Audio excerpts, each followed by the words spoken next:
Okay, so going back for the next part of this, the campaign to reelect President Nixon also decided to start putting wiretaps on people's phones. Um, and oops, sorry, went ahead a little bit. Um, like it said, this information was leaked to the New York Times, and so when this happened, the president ordered all of his private lines to basically be wiretapped as well. And it's okay, like it says, it was legal to do it for a while, but then when what they used it for became an illegal thing. So the actual Watergate incident itself. Watergate is a series of hotel and office buildings in Washington, D.C. And so one night, the committee to reelect the president had a couple of members go and break into the Democratic Party's national headquarters, which happened to be in Watergate. Obviously, President Nixon was Republican, so this was going into like enemy territory, kind of.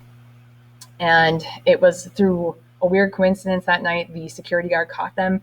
They had taped the door shut, or they taped it open. They taped over the catch on the door, and he noticed that was there and went up and caught them, basically red-handed. The 5 men were arrested. I do have a video for you guys to watch. That's on National Geographic. 45 minutes.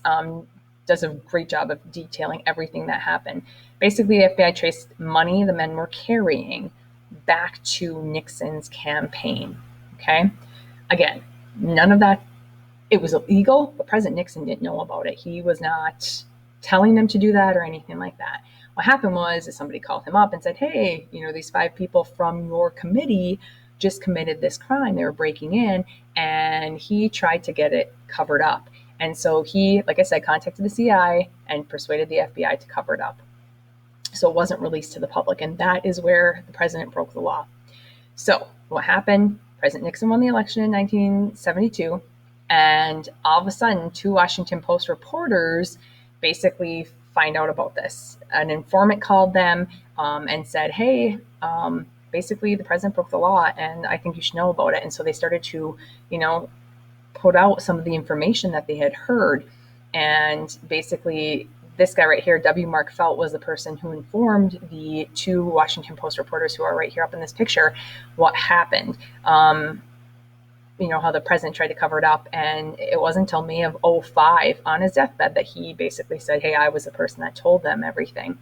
So once they figured it out and the president was on tape basically saying he was going to, trying to get this covered up, that was where the law was broken. And so a special prosecutor was assigned to the tape.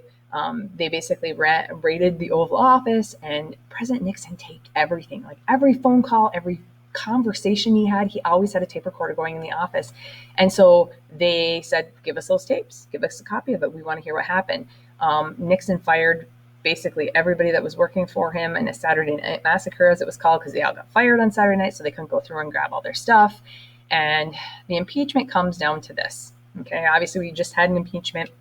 Impeachment does not mean that a person is out or a president has to be out. People get that confused all the time. Okay, impeachment just says whether or not the president broke the law. So Nixon first was ordered to give those tapes up. He submitted transcripts of the tape, like type copies, which obviously can admit stuff. And the judge and the prosecutor said, like, nope, that's not good enough. We want the actual physical tapes of the conversation.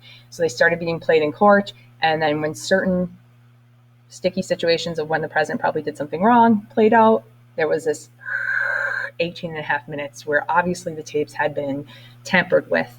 And so this was the big cover up that Nixon did. The House Judiciary Committee recommended impeaching him, and he probably would have then gone to the next step of Congress and get voted out of office.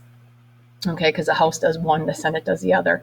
And the Senate probably would have, but he resigned himself on August 9th, 1974. He resigned on TV.